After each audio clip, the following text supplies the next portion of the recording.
Over the past few years, everything has changed. Where and how we work and live, the way we collaborate and measure success, and the emerging technologies we use to get it all done. Welcome to The Bridge. Join our host, Scott Kinka, in a series of discussions with top leaders in technology and learn about how they bridge their lives and their businesses into our new hybrid work and AI-driven reality. Our hope is that the insights and experiences will help you on your journey in business and in life from who we were to who we are today. And maybe it'll help you get better prepared for whatever comes next. The Bridge is a service of Bridgepoint Technologies, the nation's leading IT advisory firm. Bridgepoint helps business leaders evaluate, procure, implement, and manage technology and customer experience solutions with a focus on realizing sustainable results for your business growth.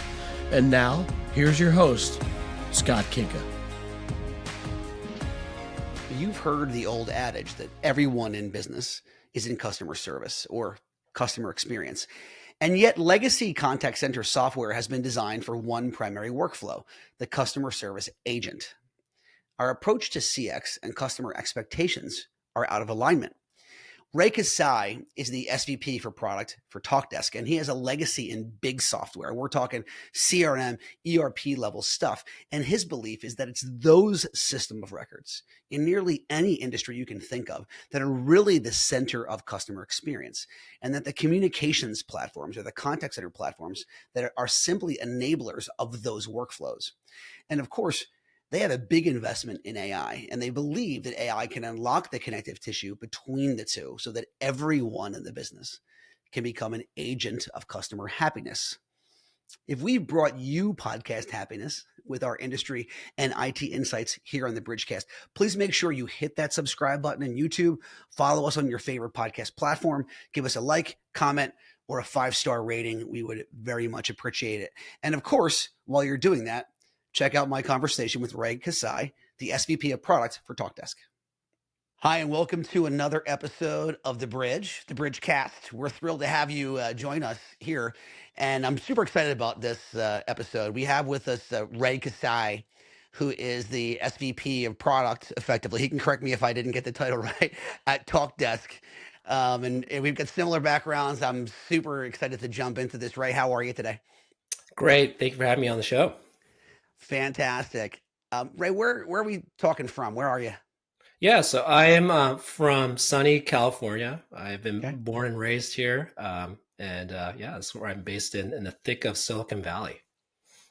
And just, you got to give something about the family, wife, kids. I have 3 beautiful daughters, right?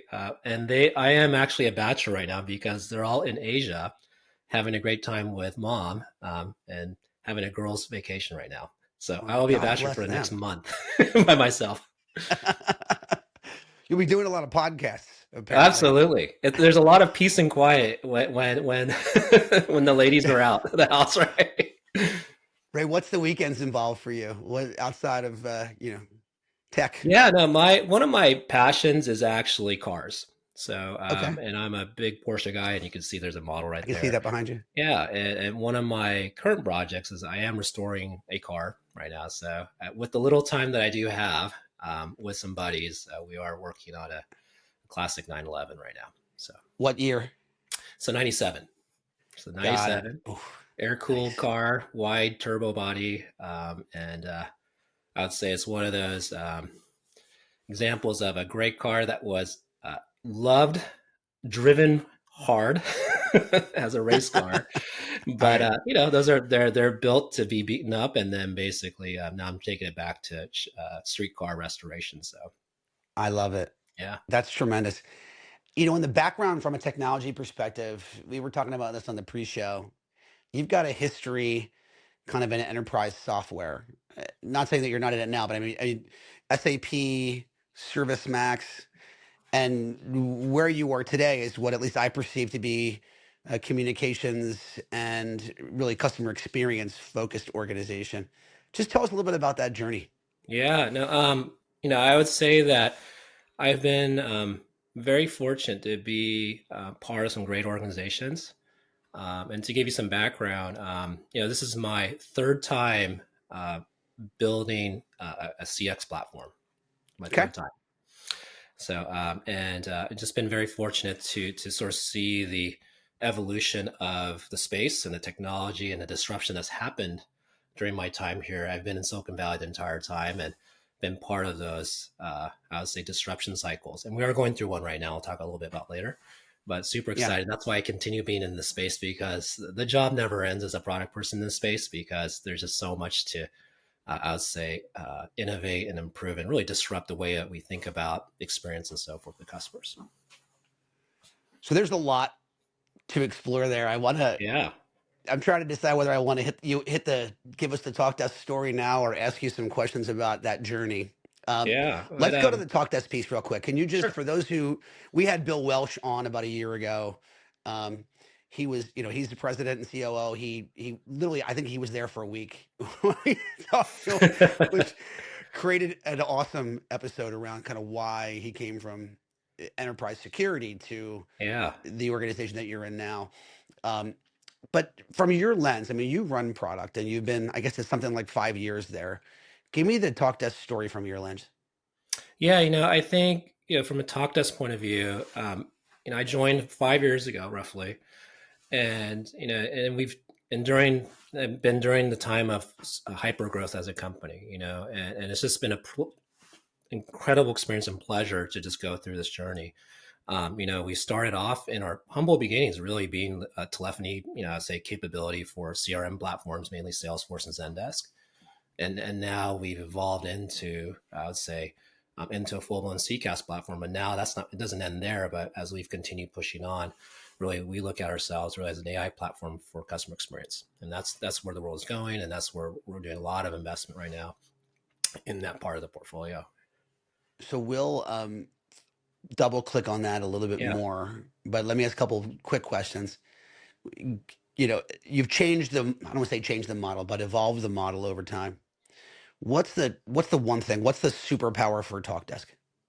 Yeah, I would say that, and partially it's been I would say the disruptions in this space. Like if you look at, I would say, the space traditionally, for the last couple of decades, it was very much of a divide of communications and telephony, Mm-hmm.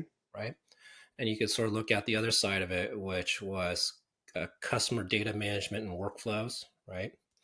And then you sort of look at a third component, analytics and automation, right? And there's this convergence that's happening right now between these three pieces, right? And if you look at Talkdesk and where we are different, as we started to look at the space a few years ago, we made a deliberate decision to really focus on industries, right? Okay. So, and then what does it mean for industries in this space? It's really about how do industries look at, I'll say, creating a customer experience for their customers, if that makes sense, right? And that starts with then what are those journeys, those workflows, and ultimately applications that sort of enable that, right? And so communications becomes sort of a byproduct or enabler of it, but not the end all be all of it, right? And that really, I think, is where we're different, is that as we looked at the spaces, then how do we start to create all these journeys, by vertical? And so now, as a result of that, if you look at, where we are very strong. If you look at healthcare, you look at retail workflows, and you look at financial services workflows, they are distinct, right? And how these businesses think about driving value and differentiation of themselves to their customers, right? Or potential customers, right? For lack of better words, right? And that is where we're different, right? Where we did create a lot of interesting new applications and workflows. And as being a leader of it, no one believed us in the beginning or in the early years. And now what's interesting now is like there's let's say a copying of that strategy, in the space right now. I think it's interesting because I mean, I've also developed CX software in my career, and I think that the model's always been this sort of, in the customer service organization, that the CX platform becomes this sort of monolithic center of what the agent does. Yeah. And I think the way I'm hearing you say that is you're saying, we've architected the business to be good at working around the applications that are specific inside the industries that we're servicing rather than being the center of the universe. Is that a reasonable way for me to describe it? Well, yeah, yes. And on top of it is you made an interesting comment about the focus of the agent. Yeah. And if you look at our customers, talk to us clients, and they look at their business, they look at their end customer as the end goal, right? Or the Yeah. prospects that they would sort of convert into customers. And so to them, it's not about really the agents. It's about, hey, what are the experiences I will give to that customers? And maybe Yeah. agents. Retail, we have people who are in store, as an example. Yeah. People are in warehouses. You have, I would say, in healthcare, you have providers who may be at a physician's office, right? Or you may have people who are outside the office doing care to let's say, one of our elderly parents to provide care in home, right? So, and you think about that, and it's a very different set of problems than just trying to enable communications with an agent and an end customer, if that makes sense, right? And so that's Yeah. how we look at the world now, is that to me, customer experience is not about just inside the contact center, but like where are all these different touch points, and Talkdesk being part of that, because the big problem that all our customers I hear repeatedly over and over, it's all disjointed. It's all fragmented. It's all Yeah. done in different systems. I, by virtue, have created that problem too, because I've actually created field service Yeah. platforms. I've created Yeah. contact center platforms. I've created sales platforms. So part of it is like me as a Yeah. technologist and product person creating products like this. I saw this opportunity. It can be one. And if you believe in one, this is where customers get really interested. Our customers get really interested, is that, hey, how do we enable these conversations, right? It doesn't matter where this touch point is, right? And I believe that is where the world is going. And like I said, the communication modality then becomes a byproduct of it, right? Does that make sense? It's not just about a telephone call anymore. Right? It could be in person, could be over mobile, could be at a kiosk. You can imagine it's like all these different modalities. And so how do we create the platform to enable all those Yeah. experiences, right? And you can think about it, and it's not just. I talked to a lot of customers about, and there's sort of a duality of this. There's the line of business who wants solutions. They don't want a science project. Right? Yep. Yet then I have the CIO's office who need a platform to extend and create innovation and new use cases, right? So we have this duality that we're working on right now. So, and that's how we sort of designed our platform to service both of these needs, if that makes sense. I'll get No, into it detail totally later if you're does. interested, right? So, I mean, it's funny. Last episode, I had a conversation with a product lead, and one of the conversations that we got into was kind of this concept of like, if you're an IT leader running around buying point solutions sort of driven by the business, all you're doing is putting yourself in the integration business as opposed to yeah. solving problems, right? I mean, does that kind of make sense given what you just said? It is, and that's and that's where I learned in my early days, and later at SAP, which is, CIO just wants to deliver value to the business. They don't want to, Yeah. and I think we've been in the business long enough. Like, integration's tough. It's just there's a lot of risk. Vendors are pointing, well, it's not my problem, their problem, and so forth, right? And then you get into, well, whose problem? Well, then you got the SI involved and everything else, right? So a lot of this is about, I think, simplifying that experience, Hmm. right? Because ultimately, that's what all buyers want. They like, I have a business problem. How do I enable the business? Or how do I, as a business leader, enable that? Right? So it gets into Yeah. SaaS and technology platforms and so forth, right? Yeah. And that was one of the genesis, at least, where our thesis. We think about industries in particular and AI later, and this is where I think we've been uniquely sort of I positioned and different. We made a heavy investment to create and simplify the integration to these most common back office, I would say, systems of record, right? So Okay. you could think about the electronic medical record system of a hospital system is the ERP of a manufacturer, right? It is the system of truth. It is the one system that drives everything in the business, right? Incredibly difficult to integrate with. So as Yeah. any IT leader who actually manages that system, they don't want people touching it because it's the mission control system. You have Yeah. the SIs who are like, well, we can do it, but it may take a lot of time, right? And Hmm. so And that's just one example. Or it could be a banking, like a bank who actually has I would say the account management system that manages all the accounts. I mean, think about it. It is the mission critical system. So I use these examples where what we've done is we've created pre-built integration to all the most common and leader platforms there. Yeah. And that's really helped us because now what we've been doing that, then we can start to create all these experiences on top of it. And whether it may be, hey, our customer's customer, the end customer, maybe they need help with doing something. So why do they actually contact the business? Typically they have a problem or they want to buy something. Right? Yeah. It's one of the two things, right? Or have something done, right? Yeah. And so, and what does that person at the company do? They help do that. They either sell you something or buy it or solve a problem, right? And so how do we accelerate that, right? And I made that comment earlier about agents, and that's been sort of the modus operandi for a long time. It's like, well, give the agent these tools and ways to go do that faster and easier. Oh, Yeah. go put it on the web and make it self-service. Great. Do it yourself. But sometimes you just can't do that because it's just hard, and that's why you need people involved in some of these things. And so again, we created these things so that our customers or buyers make it easy for them to get the value because they're not looking to buy a telephony system or a system of record, but they want to solve these workflows. And they're hard to do, right? So it's interesting because you have a legacy at, I'll just pick on SAP for a minute, and Yeah. I don't mean that in a bad way, but Yeah. Generally seen in the market as I used the word earlier, monolithic system, Yeah. right? That does everything, right? And Yep. so react to this statement for me. Let's have some Sure. fun with this for a minute. Absolutely. Any system that claims to do everything doesn't do anything particularly well. I agree with you. I Okay. completely agree with you that statement. So that's where we've been deliberate because we can't be everything to everyone.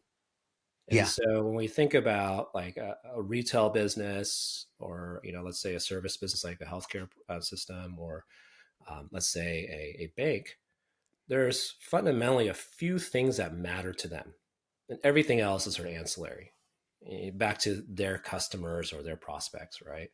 And so what we focused heavily on is what are those workflows, so it could be like like back to um, a healthcare system, while their business is to provide patient care, I mean, that is ultimately their mission, Mm-hmm. they also are a business, right? And so for them, it's about how do I get the patients to show up? Because if they don't show up, then they lose revenue. And they Yeah. lose that revenue, the costs go up, service of care goes up. So for them, it's not about like driving revenue per se, but rather how they provide a great patient experience. And part of that is about cost containment and so forth, as an example. So, and so for that, how do I get you? You have things show up in your life. Like I have to cancel the appointment, I have to rebook it, or I need to get connected to the right care provider, right? Some of these basic things. So I show up and actually get the right care. It's a great, I'm just using an example, right? This is what we call high value use cases. And that's what we focus on. So there's only a few that, like I said, that matter and that we focused on. And what's interesting is that those start to become cross industry too. And this is where, I'll talk a little bit later about AI and so forth, right? But how this is sort of all coming together, right? So, and how this is helping us accelerate into other industries as well. So, as we looked at, as an example, would be what a healthcare system wants to do to have you show up to the right a location, right? Let's say a branch, or not branch, but a facility, right? Is the same as a bank who has multiple local branches for you to show up to sign a loan origination document, right? For lack of better words, because they're in the business of generating loans, right? So that makes sense. Yeah. If you don't do it, they lots of business, right? So all these examples where I use is that, and some of these are actually go across industries. And so we've created as Lego blocks, right? To help create in one that could be transferable to the second, to the third, and you start to see all these, how it all starts to come together, right? Later on. Yeah. Have the expectations of, and this is a loaded question because I'm going to ask it in two ways, both Sure. the individual inside the business I was going to say agent, but you corrected me on that, right? But the individual inside the business and the customer, have their expectations of that interactions changed dramatically? Like kind of since the pandemic and the adoption of tools like we're chatting on right Oh, now, and absolutely. like how has that fundamentally shifted the traditional kind of customer to agent, using that Yeah, no, no, purposefully here, interaction in your mind? great question. Great question. Um, I think a lot of that is being driven in our day to day lives Hmm. as a just trying to get things done, and even me and you, having a conversation might be texting on the phone, doing video, whatever, right? Yeah. And and that expectation is now being asked of to the brands, right, or to Yeah. our customers, right?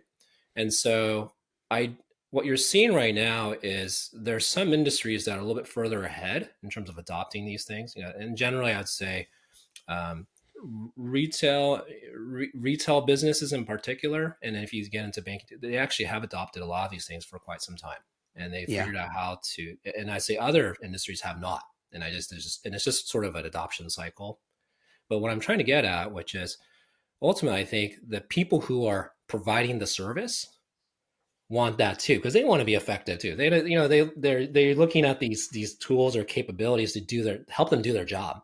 And if I'm Yeah. just trying to figure out how to get things done, and I know that there's a better way, I think that's also forcing new patterns. So it's patterns on our businesses, our customers thinking about how they want to interact with customers, and the customers themselves wanting these new ways to interact. So maybe if you think about generational differences too, by the way, right, is I think for some of us who may think of the telephone as the primary way and the only way, my parents are like that. You think about many of us in the middle where we got introduced to a lot of all these digital technology. So we actually cross these two worlds very easily. Now there's now preference, and now you go later on. It's like I want to be full digital. I don't even want to be on the phone. Like, why do I even want to spend time Yeah. talking to someone? Right? And I think that will drive a lot of the adoption of these things in across the industries, depending on where the business is and who their sort of customer base or their constituents are, right? If that makes sense. And Yeah. so we look at it as like, hey, how do we enable that, for and give choice, right?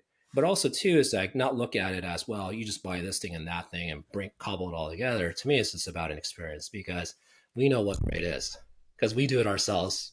Like, Yeah. hey, you call me up. But you Hey, do it in let's, your personal life, you're you texting know? me. I'm going to send you something. Yeah, Hey, I exactly. don't. I just need to talk to you because I didn't want to text you anymore because it's too much effort to text you on this topic. You get my point, right? And so this Yeah. modality changing is all expected, and I would say that's being expected of our the brands and our customers, right, as well. Yeah. So like to summarize that, you're basically like, we have almost a, uh, personal experience in our own lives Yeah, that, our communications are multimodal, easily able to be changed between them. And then I think lastly, and probably most importantly, that there's sort of ubiquitous connectivity to other pieces of information that I can bring into that. So if I'm in a text message with you, or we're chatting on video, I should easily be able to bring in a picture or yeah, show a file or share. And just they sound simple because we but it's not. deliver It's them in our hard. lives, but it's not in business applications because the Well, think of application, it this the way: source of information isn't prepared, right? we've put all these controls in place. And Yeah, of course, and it's there for a reason, like for compliance and of security, course. and important. But and and if you look at it, is the other side of it is that we've always traditionally looked at, I would say, the people providing these experiences are a department. And if you look at some more modern companies, they don't really look at it like that anymore. It's like everyone's job is to service Yeah. the customer, and that changes things. And that's a little more forward thinking in terms of, let's say more visionary companies, think of it that way. But then how do you enable that? And that's also, again, like I said, a really hard problem, right? When you think about it from a product and Yeah. technology, and how do you, then the poor CEO is trying to figure out, okay, how do I make sure that this is secure and compliant and enabled for everyone? And so, but again, those are the types of problems that we're working on to help, both the business enable these things, but also help make the IT leader successful too, right? Because that's ultimately what we're trying to do here. So let's cross the chasm because I think this is a good spot to jump into it, right? I Yeah. mean, when workflows are direct and you're like, this is the use case from point A to point B, you're drawing a connection from point A to point B. That's changing fairly dramatically right now with AI. So talk about how that's sort of layered onto the experiences you Oh, guys are I trying would to love to deliver. talk about this. So this is where so back to, I've layered this, which is, back to just to frame this is as we looked at communication, which is the Hmm. foundation. I mean, it's foundational. Like if you can't do that, then nothing works. You've layered that on top of a business application layer where now you're starting to drive workflows and they be industry specific. That then requires integration, right? Because ultimately data drives some of Yeah. these things. We've done that. AI. And one of the interesting things is, and again, for us at Talkdesk, we've organically developed the platform from day one in this area. And and that's been a benefit to us, partially because when we look at the last 18 months, there was a big technology disruptions around LLMs and so forth. And what does that mean to technology companies ultimately? What it Yeah. has done is leveled the playing field. And for us, it was very easy to basically adopt these advanced technologies. And what's the benefit? Well, as people were just trying to figure out how to drive value as opposed to just a technology, hey, here's an LM and AI and everything Yeah. else, is what do our business buyers and our CIO buyers want? Is like they want to solve problems. Like they're not here to buy technology. Right? Well, there's some, but I'll say that's the minority. But for the most part, is going back to what I said earlier, is that they are trying to drive these customer experiences, and we've actually enabled that backbone already. Okay. And so when you think about the true, I'd say, value unlock for AI, it does get into a lot of these workflows ultimately. Like, can I accelerate it ultimately? And that's either through just augmentation, helping the people running that workflow, potentially just automate it without any people involved to begin. That's the ultimate goal. And I think there's some time to get there, right? Or it might be the people who sit on top of that trying to understand what's going on in terms of analytics and so forth. Right? So this is Yeah. a big, and this has been a big part of our industry for a long time around measurement and data and analytics of what's going on and who's doing what and everything else. We've simplified, that's being also simplified tremendously too. So I get really excited because it's for us in the next, I would say the next inning for Talkdesk is just like we have all these pieces already there. And this is where I do think that how we're now different again in this space, going back to the industries, is that our customers who adopt our platform in these industries can get immediate value. When we think about, especially around automation in particular, right? When we think about Yeah. everything from, I think it's been tough for a lot of our customers and CIOs to, how do I create a simple self-service workflow that the end customer can go do? And people have tried it Yeah. and failed. It's been crummy. It's just not great. So what happens with it? Like you just go through it, you get mad as a person, you just like talk to an agent. I mean, I think everywhere, right? Yeah. Or or you're on a text or chat, whatever. Like just send me to the person. I don't want to talk to this bot, for lack of better words, right? Because Yeah. fundamentally, it's tough. And so it's because those bots, all they were doing was trying to listen to what you want and just send you somewhere else, not really solving the Sure. problem, if that makes sense. Well, they're So, also constrained historically from an optionality perspective, right? I mean, most bots historically, people were like, "Wow, this is, I don't love the experience." Well, the reality of it is that the person who designed the bot structure didn't have all of the potential questions they were going to get asked like explicitly programmed in. Then your fail safe is out oh, to agent, right? So talk about how AI's changed just sort of the optionality in oh, that process to be love able to, to deliver better outcomes. love to. And I say there's a nuanced question because there's Yeah. that side of it, and then what it can do. Because Okay. ultimately, if you think about, let's say you're the patient and I'm the provider, and you want, you ultimately want to reschedule your appointment. That's all you want. Like I don't want to go through this effort to talk to someone about everything else if I Yeah. could, right? So And unfortunately, doing that is hard when you think about one is like you got to integrate to a system and then all the workflows. And the beauty of it is that we figured out how to do these things with the various providers, right? And then two, which is to your question about optionality. This is where love this area. So just recently, within the last quarter, we launched a product called Navigators. As a little plug on Talkdesk. Yeah. And what it is basically a replacement for the IVR. And what we saw initially, which was what you'd have to do is, like you said, is like the consultant or maybe the business admin or whatever would create these like optionality like scenarios, right? They'd have to do some work to figure out, okay, what are all the permutations and questions that you'd have to think. Those are intense, for lack of better words, right?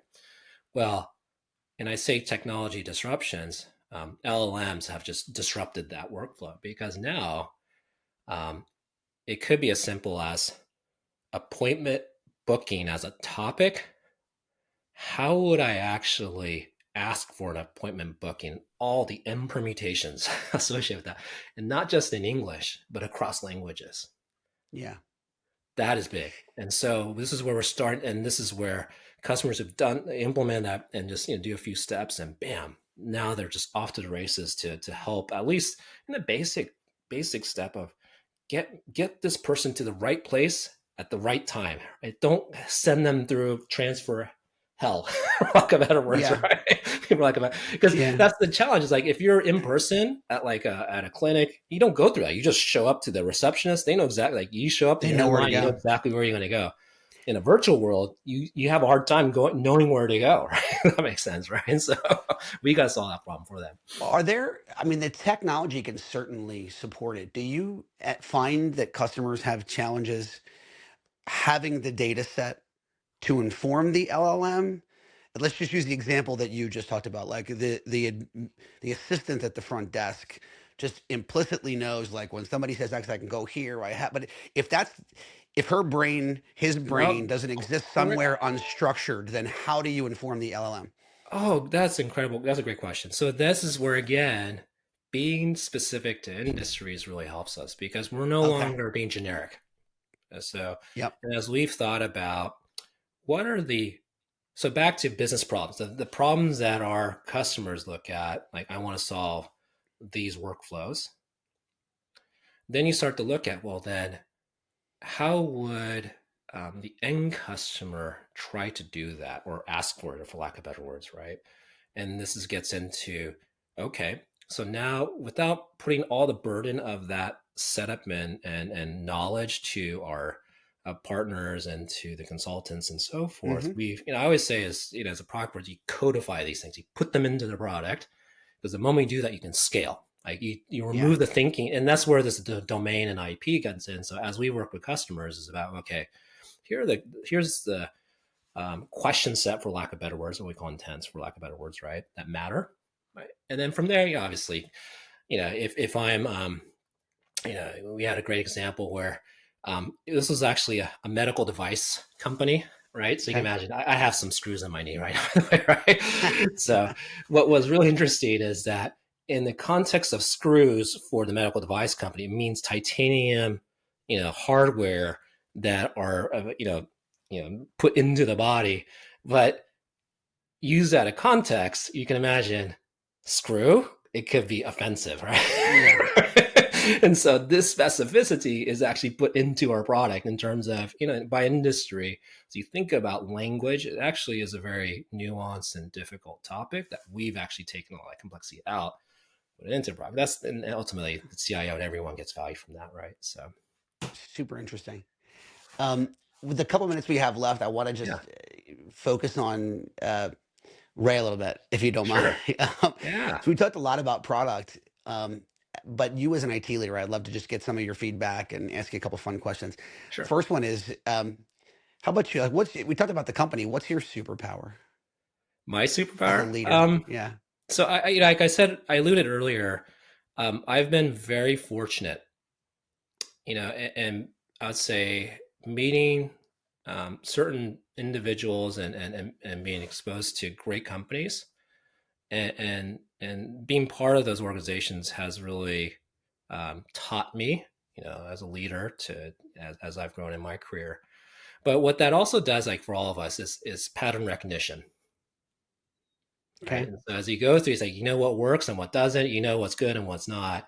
And I'd say, I guess my super, I know how to pick them. And so I think, Okay. and just been fortunate to be part of Talkdesk. And as I say, like we have all the ingredients, to what it takes to, again, disrupt and just really, I'd say, being the leader in this space. Got it. What's I'm going to surprise you with this one. Yeah. What's the best piece of business advice you ever got? Never stop learning, Okay. Interesting. and be How do curious you live that because, every day? what was interesting is, you spoke about Bill earlier. He has this saying Yeah. like, be curious about this and that. And I've always Okay. had this philosophy where if you stop learning, then you're never going to grow. Yeah. To make this more specific, I was just talking to an intern actually, saying, and he went to my alma mater, saying, "What are you doing?" And then I said, I'm not going to pontificate and give you advice. But I'm going to give you a few things that someone taught me when I was in your shoes, and that helped Okay. me. And I said, one of my mentors and still leaders, a good friend, early on, it's like, Ray, when you're early, go and learn all parts of the business, and what, first of all, what you like and don't like, right? Yeah. But two, what works and what doesn't, because the moment you have that, it Yeah. helps you then solve problems. Because what ultimately, as for us, is like, how do we scale, how do we solve problems and everything else? If you don't have that curiosity to go learn like what the other person is going through or what that function is, you'll never improve and never. And I'd say I think that's where greatness comes, is that sort of cohesion across the business. And that comes with people who actually are genuinely interested in actually solving these problems together, right? So to me, like that's Yeah. what I'm saying is, this is my learning across companies, that culture, that's, and I feel like, those are the ingredients that I think lead to success. So hopefully that helps a little bit. I know it's a long way to answer to your simple No, question. I like it. No, So I like it. Well, supporting that learning then, what's on your end table right now? What are you reading? yeah, no, great. I have many books. I have a bookshelf right here, Yeah. but one, as a product person and any IT leader, is Crossing the Chasm. You said Oh, chasm love it. early on. Yeah. That book Great book. is now tattered. However, I read it every so often Yeah. because it just reminds me, both from, you think about tech, we in technology look at these cycles, Mm-hmm.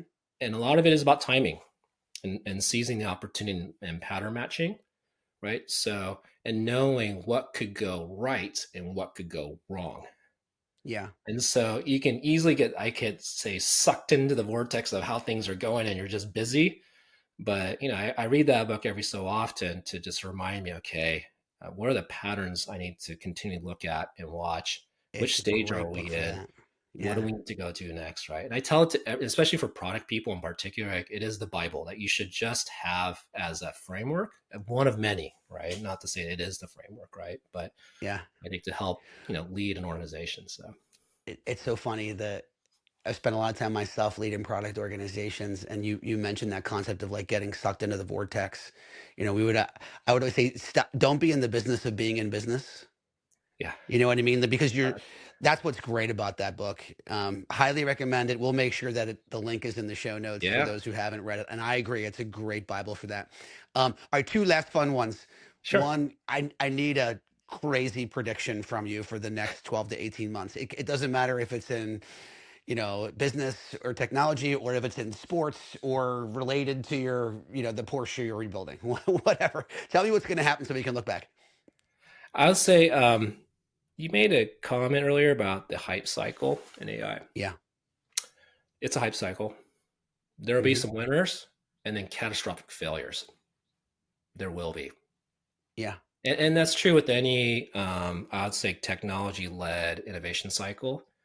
I'd say, many friends who are VCs and looking at the space, and that's what it is. Ultimately, it's a numbers game. Like one of them will make it to the top. And I Yeah. think it's, and I share this as like, well, why does this matter? Because I think whether it's me as a technology leader looking at creating these capabilities, but also working with partners to enable them as well. Yeah. I need to pick the right ones that I know that can help me get to the next level. And there's a lot of choice and buzz, if that makes sense. You have to be very careful about that, or just be aware that this is going to happen. And then too, as a CIO leader, it's the same thing, because they're getting approached like, hey, go try this and go try that. And it's great, I think, from an experimentation point of view, but I think be cautious of betting the business on some of these things. And that's my prediction is, you can easily get sucked into the hype and the vortex of that, but important for us as leaders to, sort of see where things are going, right? Because it is evolving very quickly. Is there a corollary here with the growth of, just the concept of cloud? Let's go get some, but without really having a business use case to do it around AI? Absolutely. I mean, I think though it's almost like you even look at earlier, the .com boom. I was telling someone, it's like, yeah, right. Like, hey, let's start this company to go sell pet toys to the great, great. I mean, that's a department in a larger organization. But if you don't have a sound model of value, they will never succeed. And that was my point about, if you look at the space right now, if there's clarity of that, and that's where product leaders come in, is like, where am I driving value? How am I driving differentiation and defensible moats and everything else? And I would say the space, you have to be careful and look through the hype. Yeah.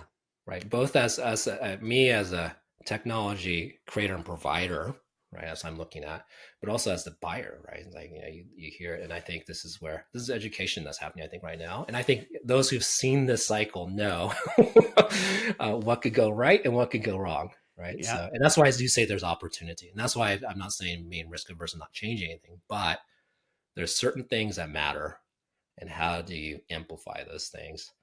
And that's where I think this is tremendous opportunity. That's an awesome spot to end, but I have to get one last question. All right. I feel like you're going to have a fun answer to this question. Okay. Let's assume that the catastrophic output of what we were just talking about is, some dystopian AI event, whatever that is. Skynet finally, actually happens. And you have one application that still functions on your mobile device. For that dystopian future, what would it be? My music. Okay. My music. I love it. Are you Spotify, Apple Music? What do you use? I actually use Spotify. Okay. And a hack for it, which is terrible because they have incredible AI algorithms telling you what you want to listen to. I will actually switch my accounts with my daughters to mix it up a bit. So it gives me discovery of new music. So I don't want to be, there's a preference to obviously listen to what you want to do. Yeah. But always, being curious of other things. I've discovered a lot of new things that I would have never just done by myself. And that's why I do think these products open your eyes and expose you to different things. So my music is near and dear to me as well. That's amazing. Yeah. The world might be a different place if everybody followed that and logged into somebody else's social media accounts every once in a while. I don't know about that. and see how the echo chamber, supports them. Yeah, that's a whole nother topic, but maybe we won't go there. Completely. We don't have time for that. Ray, this was amazing, by the way. I loved it. For another hour. What a great talk. And totally appreciate you joining us on the bridge today. Thanks so much. Thank you for your time. Listen, if you made it this far, there must have been some good content, or you're just a fan or a relative of mine. In either case, we appreciate you spending your most valuable asset with us, your time. We don't take that lightly. We'd also like to say one more time that we're appreciative of Bridgepoint Technologies and their belief and sponsorship of this show. We hope that if you or someone you know is thinking about your company's digital transformation, or simply the next IT project that you may not have the resources, budget, or time to get to, I'm sure that Bridgepoint, one of the country's fastest growing technology advisory and procurement firms, can help. Check out bridgepointtechnologies.com. Don't forget the E on Bridgepoint, or simply reach out to me at Skinka, SKINKA, at bpt3.net. Also take a minute, please, if you would, to give us a 5-star review on your favorite platform. It helps give us the visibility to reach other people like you. Thanks for listening to this episode of The Bridge. I'm Scott Kinka, and until next time, there's a lot of noise out there in business and in life. Do what you can to be the signal. Thanks.